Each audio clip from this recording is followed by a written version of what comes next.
리더 정식당을 하시는데 창조하는 리더, 행동하는 리더라는 이 강의 타이틀도 심상치 않습니다. 이런 강의를 해주실 우리 정인경 부위원장님께 큰 박수를 올려드리겠습니다.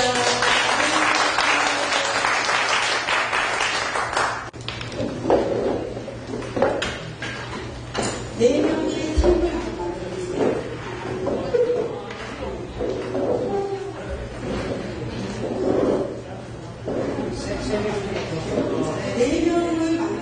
네 명 정도 만드시면 팀원이 되겠죠?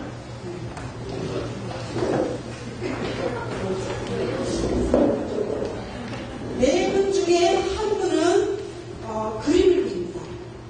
전부 다 그게 아니고 4명 중에 한 분만 볼펜을 잡으시고 나머지 3분은 아이디어를 내는 겁니다.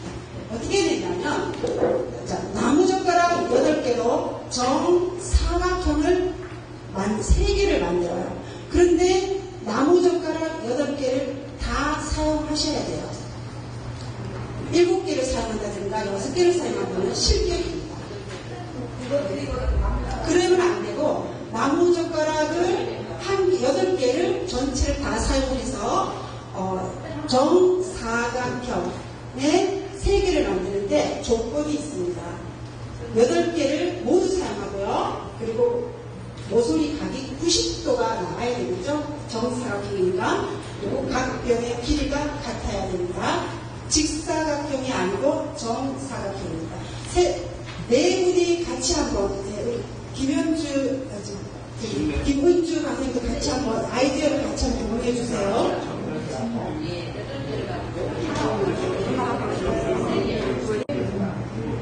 네, 그만 볼펜 놓으시고 제자리에 앉아 계시면 됩니다. 네, 이제 그만 앞으로 봐주세요. 사실은 그 팀장이 이 앞에 나와서 칠판에다가 본인 팀들이 그렸던 만들었던 그 모양을 사실 그려내야 되는데 오늘은 그것을 생각하고 제가 보여드릴 테니까 이 그림 속에 여러분들이 만든 그림이 있는지 한번 확인해 보시기 바랍니다.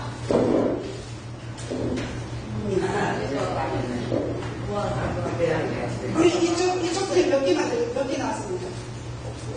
없습니다. 여기 이쪽 팀 몇 개 나왔습니까? 제로! 네, 장섭습니다. 네. 3개. 어떤 모양입니까? 가운데 들어가서 제일 오른쪽 제일 끝에 요거 제일 끝에 오른쪽 끝에 또 그 밑에 네, 또 다른 팀. 네? 요거요? 네. 요거? 우리 저기 조성국 명학생님 팀. 우리 이렇게 만들었는데 그림이 안 나왔습니까? 아니 멋지게 나왔습니다. 멋지게 나왔습니까? 네. 이 스팟은 그 팀을 구성해서 할 때 여러분들이 혼자 아이디어가 아닌 팀에서 나온 아이디어를 함께 나누고 공유하면서 팀 스팟을 할 때 굉장히 좋습니다. 그래서 팀 리더 강의 하실 때 아마 이 스팟을 사용해 보시면 많이 도움이 될 것 같습니다. 네. 내가 알고 있는 리더십이라. 네. 한번 내가 알고 있는 리더십 이런 거야라고 얘기해 주시면 돼요. 나는 우리 리더십 얘기 참 많이 하죠. 내가 알고 있는 리더십 이런 거야.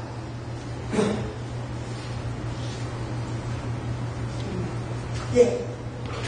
주변인들을 이상으로 느끼는 그 사람들을 집중시키고 그 통솔을 나갈 수 있는 힘을 받을 수 있어요. 예, 감사합니다. 또 다른 분 계십니까? 리더십은 예스, 예. 진실. 네, 일어서 주십시오. 안 보입니다, 숨어서. 리더십은 진실. 리더십은 한마디로 진실이다. 네, 좋습니다. 제가 여러분들에게 정말 리더십의 권위자인 한 분을 제가 모시고 왔습니다. 여러분들이 필요하시면 꼭 이 책을 여러분들에게 추천해 드리겠습니다. 이 존 맥스웰은 목소리이십니다. 이분은 그 모든 일에 있을 때는 리더십에 걸려있다고 하시면서 미국 최대 자문기관을 설립을 했는데요. 예, 인조이급하고 맥시엄 이베트라는 두 개의 자문기관을 설립을 해서 최소한 이곳에서 매년 35만 명 이상의 리더십 강의를 듣고 있습니다. 그래서 주요 조사에는 리더십의 법칙이라든가 이렇게 인재 경영, 여러분들이 필요하시면 이 책을 한번 읽어보시면 굉장히 도움이 많이 될 것 같습니다. 두 번째는 이분은 존 커테입니다. 이분은 변화의 리더십이라는 저자인데요. 이분이 지금 현실 속에서 현재 상황의 어떤 조직을 들여다봤더니 200에서 400%가 리더십이 결핍되어 있더라는 겁니다. 왜 그런가 하고 봤더니요. 관리와 리더십을 같이 생각하더라는 거죠. 근데 이거는 관리와 리더십은 다르다라는 것을 이 책에서 얘기해 주는 거죠. 자, 먼저 관리는 무엇인가? 관리는 내가 주어진 틀 안에서 어떤 예산을 짜고 계획을 짜고 조직화하고 해서 통제하는 겁니다. 근데 리더십이라는 것은 비전을 주고 전략을 주고 개발해 나가는 겁니다. 그래서 유명한 리더와 무명 리더의 차이점을 나타내는데요. 그래서 예전에는 관리를 잘하는 게 리더십이 있다고 생각했어요. 근데 그게 아니라는 거죠. 리더와 관리는 다르다는 거예요. 그래서 이 책에서 그걸 말해주겠습니다. 한번 여러분들이 이 책을 주문하셔서 한번 읽어보시면 큰 도움이 될 것 같습니다. 많이 봤던 포스터 아닙니까? 네. 명량이라는 영화가 한동안 굉장히 센세이션을 일으켰죠. 이 영화의 주인공이 누구입니까? 네, 맞습니다. 이순신이라고 맞추신 분 박수 주세요. 네, 반갑습니다. 예, 이순신 장군이야말로 그 시대에 창조하는 리더, 행동하는 리더였습니다. 창이 뭡니까? 무에서 유를 만들어내는 거죠. 그죠? 왜 이순신 장군이 그 시대에 창조하는 리더였고 행동하는 리더였는지 그 이유가 여기 있습니다. 네, 명량해전 직전에 조선 수군 상황을 보고를 했습니다. 이순신 장군이 명량해전에서 큰 승리를 했어요. 근데 승리하기 이전에 명량해전에 참여하기 이전에 그 상황을 보고 그대로 보고서를 작성해서 사후에 보고를 합니다. 첫 번째가 경상우수사께서는 전쟁 공포증에 진려 있습니다. 전라자수사와 경상우수사였는데 전라자수사에는 이순신 장군이었고 경상우수사에는 배설이라는 장군이 맡고 있었습니다. 그런데 전라자수사였던 이순신 장군은 누구의 모함으로? 그렇죠. 원군의 모함으로 감옥에 갇혀있고 백의종군을 했습니다.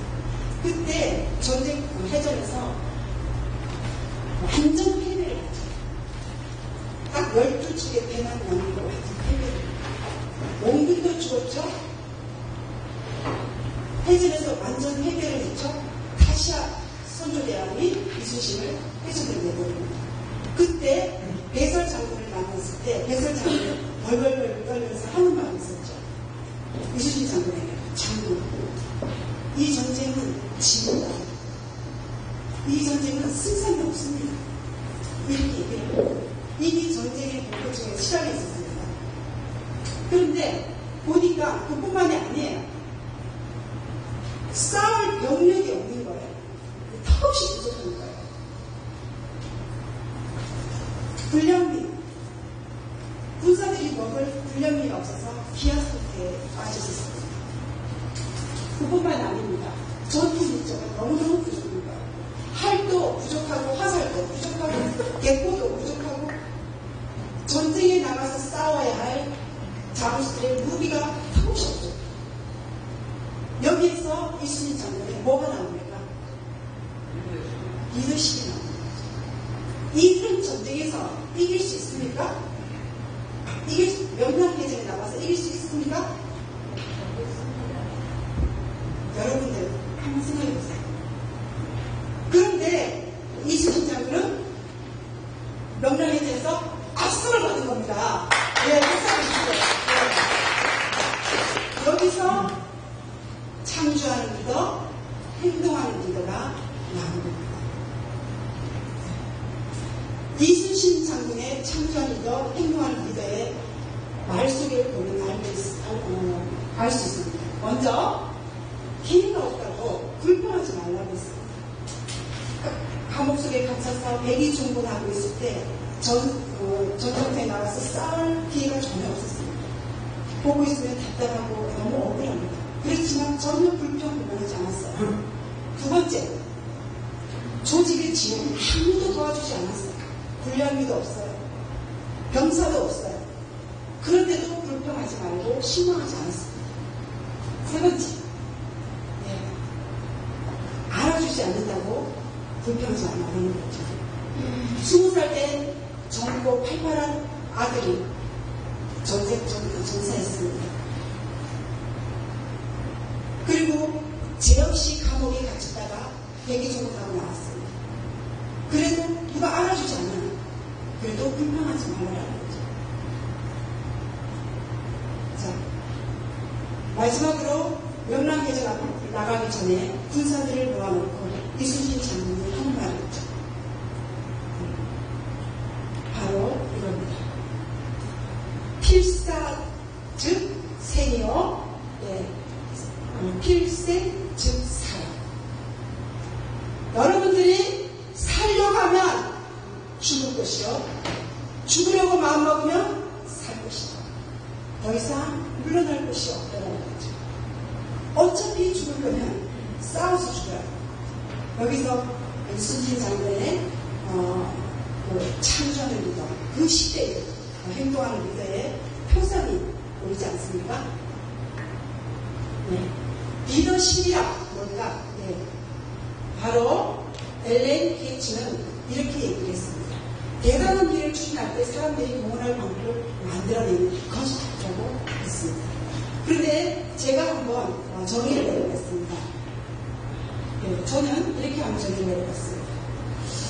공동체의 목적을 달성하기 위해서 목적이 지향하는 방향으로 구성을 인도하여서 좋은 결과를 도출해내는 것이 리더십이다. 그것이 곧 지도력이라고.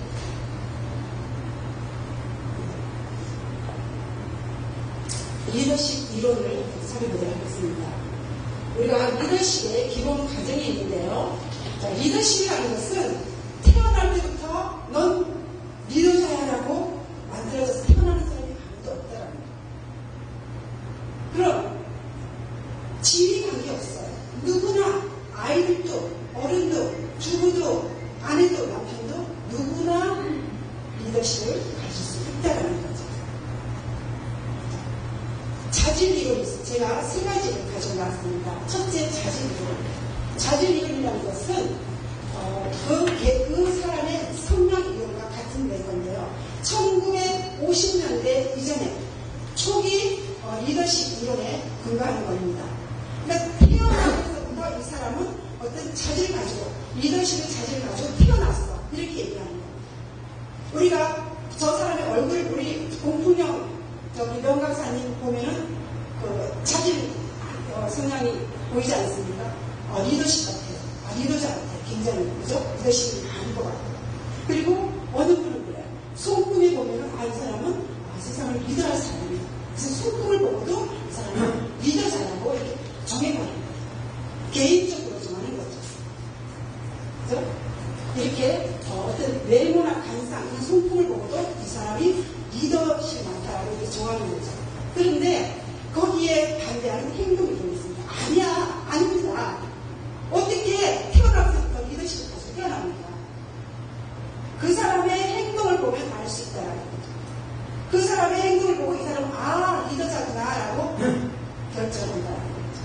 그래서 리더는 유명한 리더와 무명의 리더는 행동을 보고 할 수 있다. 그래서 이거는 자질 이론과 행동 이론은 개인적인 겁니다.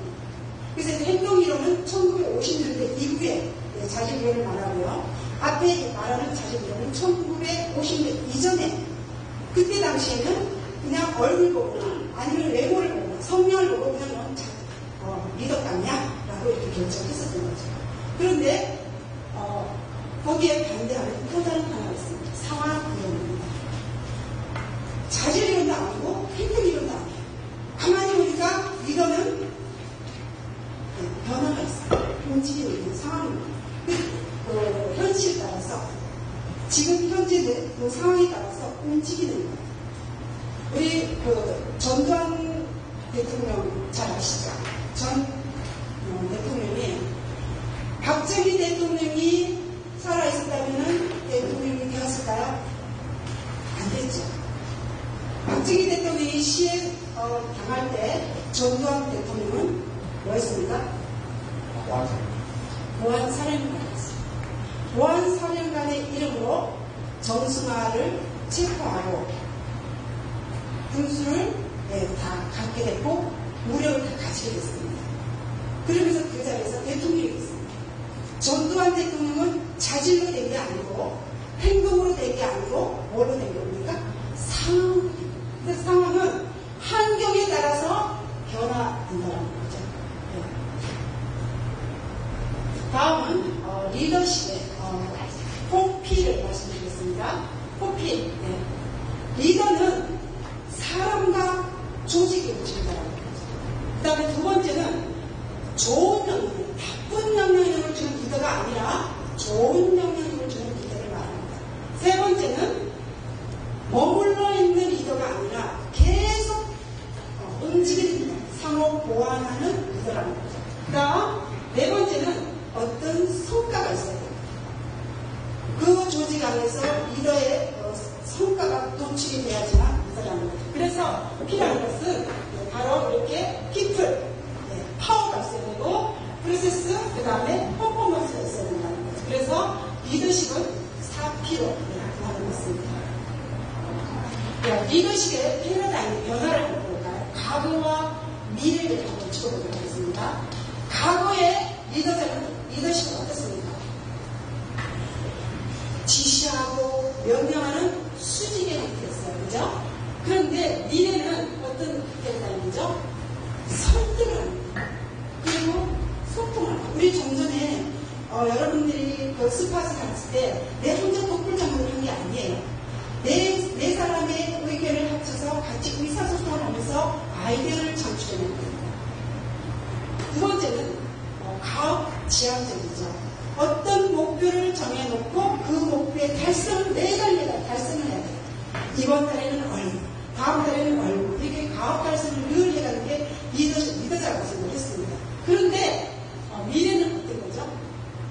내가 얼마를 100만 원을 받느냐, 200만 원을 받느냐, 돈의 가치가 아니라 인격의 가치. 그 일을 함으로 인해서 내가 얼마나 가치를 부여받느냐는 가치에 주고 있습니다. 단기지향적이다. 예전에는 굉장히 단기적이었습니다. 그렇지만 미래는 어떻습니까? 장기적이에요. 우리 후손들에게 이런 리더십이 있다라고 계속 이렇게 전해줄 수 있는 그런 단기지향이 아니라 장기적으로 가야 된다는 겁니다. 그 다음에 정보를 독점이 있죠. 예전에 리더는 정보를 혼자 독점을 했습니다. 왜? 명령하고 지시하니까 그 사람은 알 필요가 없습니다. 그런데 지금은 어떻습니까? 함께 같이 공유하고 함께 같이 아이디어를 해서 창출해 놓는 거죠. 그래서 1인 리더십이었어요. 예전에는. 근데 지금은 어떻습니까? 여러분들 좀 전에 아까 팀 구성해서 팀장이 있었고 그 팀장이 그 팀을 이끌어가는 리더십을 가졌습니다. 그래서 우리는 과거에는 독재자가 있어요. 그런데 지금은 어떻습니까? 코치, 후원해주는 코치고 바로 성필 리더입니다. 리더의 유형을 한번 보도록 하겠습니다. 제가 오늘 9가지 유형을 가지고 나왔습니다. 그 이외에도 유형이 굉장히 많아요. 여러분들이 이 9가지 중에서 나는 어떤 유형이 맞는지 한 가지가 아니도 되고, 2가지도 되고, 3가지도 되고, 여러 가지가 될 수 있겠지만 나는 어떤 유형인가를 한번 여러분들이 보시기 바랍니다. 전략가형 리더입니다. 어떤 조직에 어떤 목표를 가진 아이디어를 냈을 때 이 아이디어가 정말 효율적인가를 분석을 합니다. 그래서 분석해서 효율적이고 효과가 높다라고 판단을 하면은 그때 가서 이제 목표를 됩니다. 언제까지 하겠다라는 목표를 세우죠. 그리고 나서 계획을 합니다. 어디에다 어떻게 하겠다. 우리는 이렇게 창출하겠다고 계획을 합니다. 그 다음에 진행을 하게 되죠. 이렇게 전략가형은요, 장점이 있습니다. 물론 단점도 있겠죠. 장점이 있으니. 장점은 뭘까요? 실패율이 낮아요. 왜? 꼼꼼하게 이게 효율성을 따졌기 때문에, 따져서 목표를 정하고 계획을 수립했기 때문에 굉장히 실패율이 낮습니다. 그런데 단점이 뭐냐? 너무 준비하고 시간이 많이 걸려요. 그러다 보니까 시간과 노력이 많이 걸리기 때문에 힘들다는 거죠. 그 다음에 두 번째는 전문가형입니다. 전문가형이 뭘까요? 바로 그 해당 분야에서 전문적인 지식을 가지고 있는 사람을 뽑는 겁니다. 그것은 장점은 창조적인 아이디어와 전문성을 갖춘 전문가를 많이 구형하지만 단점이 있죠. 계속 전문가를 발굴해야 되는 어떤 스트레스 굉장히 강했어요.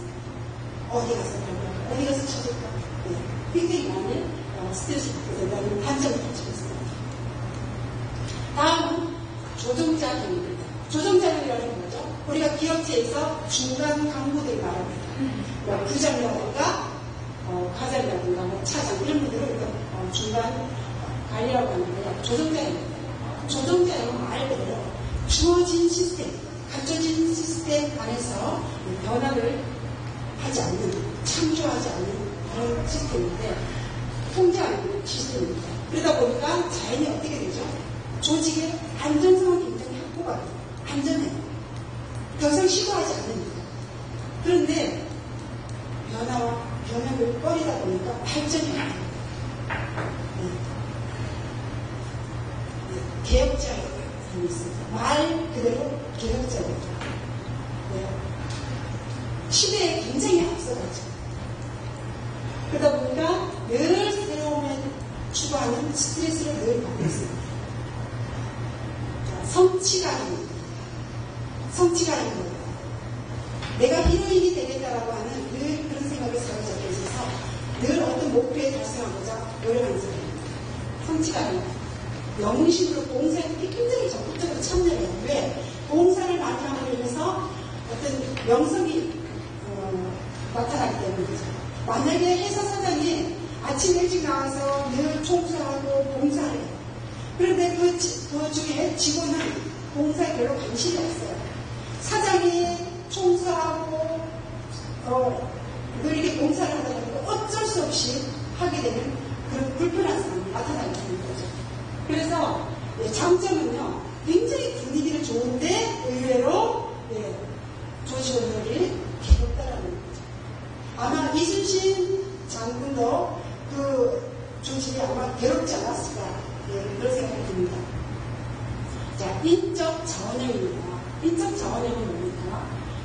우리 그 국회에 그 총장을 뽑기 위해서 청문회로 갑니다. 청문회로 가니까 굉장히 많은 분들이 깨지고 있어요. 청문회에서. 왜 그럴까요? 이분들의 어떤 능력과 잠재 가능성만 보고 발탁을 했어요. 그러다 보니까 말 그대로 그 사람의 도덕성이라든가 인간관계를 보지 못하는 거죠. 한마디로 인적 자원형은 머리는 좋은데 성격은 별로 있습니다. 그렇게 말했습니다. 그래서 장점은 당사자의 능력을 가장 중시는 하지만 바로 이런 단점을 가지고 있다는 겁니다. 독재형이 나왔습니다. 이 자리에는 독재형이 없을 거라고 제가 보고 있는데, 독재형은 어떤 겁니다.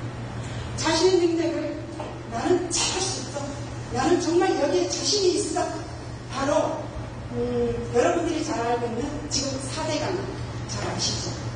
이명박 전 대통령이 대통령 시절에 4대강을 하겠다고 그렇게 반대를 하는데도 불구하고 밀고 나갔습니다. 그런데 지금 그 결과가 어떻게 됐습니까?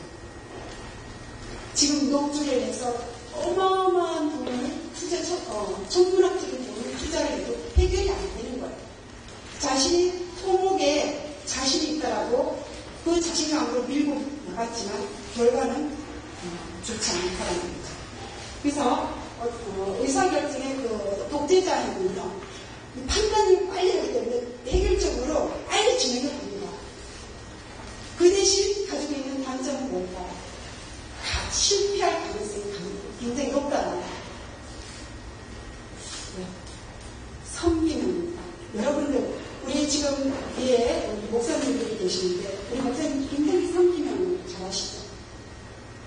바로 어디 가면 가장 많이 듣냐면 강공서 가면, 은행에 가면 특히 많이 듣습니다. 고객은 왕이다, 고객 많이 듣죠. 서비스 업체는 굉장히 섬김을 잘합니다. 섬김을 하다 보니까 나는 없고 상대가 있는 거예요. 그래서 섬기는 조직원에게 내가 섬기다 보니까 욕을 먹지 않아. 그 대신 뭐죠? 창조성이 결과예요. 이 사람이 얘기해도 예 좋습니다. 저 사람이 얘기해도 예 좋습니다. 이렇게 다 수용을 하다 보니까 더 발전을 못합니다. 그래서 발전이 창조성이 결과됩니다. 상생형입니다. 앞에서 말한 성기명은 내가 없는 상대를 섬기는 거지만, 상생형은 나도 주인이고 상대도 주인, 나도 살고 상대도 사는, 서로 상생하는 관계. 그래서 상생형의 장점은 공동의 유익을 서로 제시해가지고 주인의식을 갖기는 하지만 어떻습니까? 참여 유관이 적다라는 거예요. 이렇게 여러분들에게 제가 9가지를 제시해봤습니다. 그 이외에도 많아요. 여러분들이 나는 과연 어느 쪽에 속할까요? 주동자에 속할까? 독재에 속할까? 인적 자원에 속할까? 한번 여러분들 나름대로 한번 구상해 보시기 바랍니다. 자, 21세기의 리더입니다. 21세기 리더가 바로 창조하고 행동하는 리더를 말하겠습니다. 21세기에 필요한 능력은 뭘까? 바로 미래를 예측하는 것. 우리가 보통 보면은 5개년 계획, 10개년 계획, 그렇게 20년 계획, 이렇게 계획을 짜요. 진짜 리더십을 가진 사람들은 굉장히 예측이 빨라요. 5년 뒤에 어떻게 돌아갈 것인가, 10년 뒤에는 어떻게 돌아갈 것인가, 그런 예측을 빨리 해내라는 거죠. 그래서 내실력이 있어야 되고, 두 번째는 그 조직의 구성원들을 다독거릴 수 있는 케어 능력이 있어야 되고, 그 다음에 세 번째는 어떤 상황, 어떤 위기, 어떤 돌발 상황이 터지더라도 거기에 흥분하지 않고 그것을 케어할 수 있는 노력력을 갖춰야 된다는 거죠. 그 다음 상황을 분석할 수 있는 포괄적, 주변에 어떤 상황이 벌어졌는지를 분석할 수 있는, 그래서 포괄적으로 분석할 수 있는 포괄 능력을 갖춰야 됩니다. 마지막으로 경쟁자들의 주력 파악. 요즘 IT가 어디가 뜨고 있습니다? 중국이 굉장히 IT가 뜨고 있어요. 그러다 보니까 삼성이 어떻게 됐어요? 밀려나고 있어요. 삼성이 주변의 경쟁자들을 빨리 파악하지 못한 증거입니다. 그죠? 그래서 리더라면 경쟁자의 주변 분위기를 빨리 파악할 줄 알아야 된다는 거죠. 그뿐만이 아니라 실시간으로 일어나고 있는 정보, 사건, 이런 것들을 종합하는 후에 새로운 걸 창출해내는 것. 아마 우리 영광사 우리 개발원의 원장님이 지금 6번에 해당되지 않나 저는 생각을 합니다. 정말 실시간으로 새로운 정보가 올라오고 있어요. 잠깐 한눈 팔고 있으면 벌써 정확도가 됐습니다. 금방 공지사항이 올라왔나 싶으면 벌써 그 공지사항이 정확되게 떨어져 있어요. 그래서 여러분들이 계속 업그레이드 하기 위해서는 홈페이지에 가라, 카페에 가라, 그 얘기를 끊임없이 듣지 않으십니다. 그래서 우리가 명강사가 지금 1주년이 이 자리까지 왔고, 또 협회장님이 그런 리더십이 없었으면 아마 표현하지 않았을까 싶은데, 그런 밀어치는, 또 그리고 예지력 있는, 그리고 케어하는 능력, 그뿐만이 아니죠. 정말 위험 속에서, 노력, 그죠? 그리고 포괄적으로 분석하고 주변을 파악할 수 있는 능력. 이 모든 것을 저는 갖춘 분이 우리 옆에 계신 우리 김영진 공장이 맞는가 저는 생각합니다. 박수 한번 맞습니다. 여러분 주변을 한번 보세요. 우리 상사, 아니면 내 남편, 아니면 나 자신이 과연 21세기의 리더에 적합한지 한번 체크해 보시기 바랍니다. 그래서 21세기의 리더에게 정말 필요한 능력이 뭔가? 그죠? 봤더니 이타주의라는 거예요. 하버드 대학교에서 30년간 연구를 했습니다. 그리고 성공한 CEO들에게 특징을 봤더니 이타주의 정신이라는 거죠. 그럼 이타주의 정신이란 뭘까? 바로 레이트 앤더슨이 이타주의란 자신이 갖기 전에 먼저 남에게 주는 태도가 이타주의라고 했습니다. 여러분 잘 아시는 월트 디즈니 잘 아시죠? 알고 있는 게 뭐죠? 놀이동산. 월트 디즈니에서 애니메이션. 네, 또 월트 디즈니에서 알고 있는 게 통과제리 맞습니다. 네, 우리 홍성아 선생님. 월트 디즈니. 박수 한번 주세요. 백설공주. 월트 디즈니가 최초로 애니메이션을 백설공주를 만들어서 지금 우리 그 어린아이들이 그 청소년들이 굉장히 재밌게 잘 읽고 있죠. 그래서 월트 디즈니는요, 굉장히 가난한 집에서 자랐습니다. 지하 단칸방에서 잠자고 있을 때 그 단칸방에 바람이 숭숭숭숭 들어가는 그 지하 단칸방에 지가 왔다 갔다 하는데 거기서 지하로 탁 어느 날 밤 눈이 마주칩니다. 반짝반짝 빛나는 그 지혜의 눈을 보면서 아이디어를 내죠. 바로 그게 우리가 지금 말하고 있는 미키 마우스입니다. 그뿐만이 아니에요. 정말 그 색형광, 그죠? 영화 촬영, 색형광도 발견했고요. 그뿐만이 아니고 또 뭐죠? 지금 우리 말한 백설공주 애니메이션 책도 있습니다.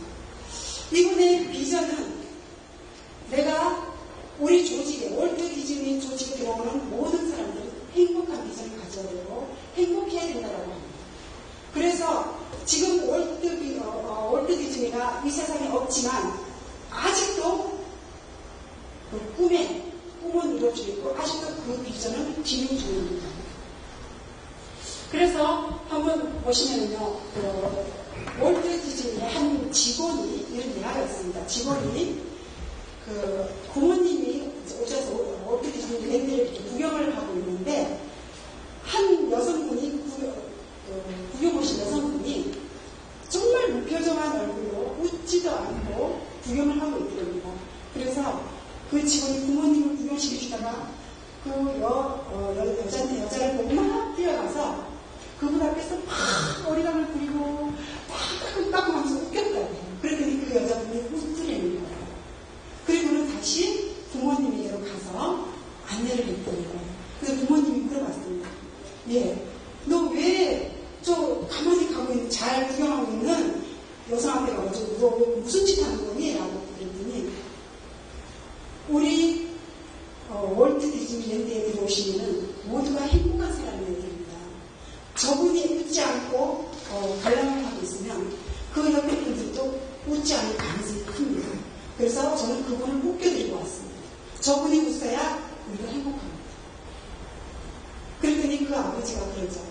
아니 월트 디즈니가 죽은 지가 언제인데 아직도 그렇게 하고 있는데 그랬더니 월트 디즈니는 이 자리에 안 계시지만 그분의 비전은 아직도 진행 중입니다.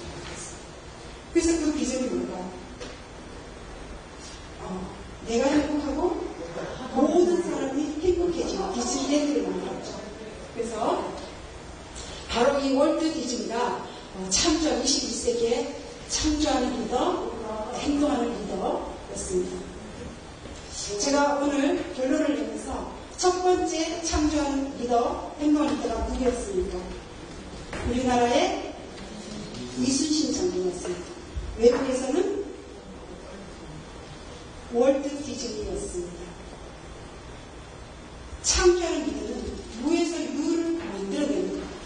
이순신 장군도 정말 싸울 수 없는 악조건 속에서 행동했습니다. 월트 디즈니도 정말 아무것도 없는 그런 조건 속에서 창조를 했습니다.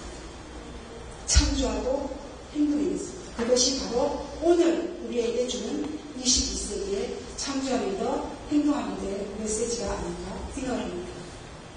지금까지 리더십 강의를 경청해 주시면 고맙고 감사합니다.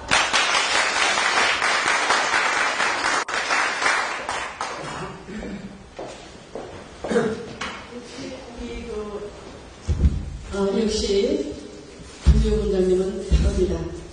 강의 제목부터 굉장히 폭넓게 잡아주셨는데 역시 우리 폭넓게 리더십에 대해서 우리 좋은 강의를 들었습니다.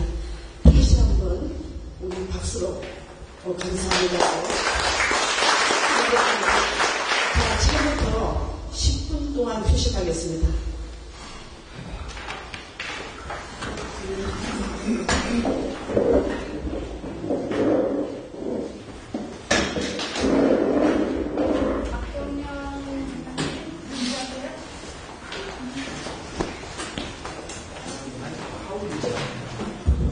마이크 시험 중.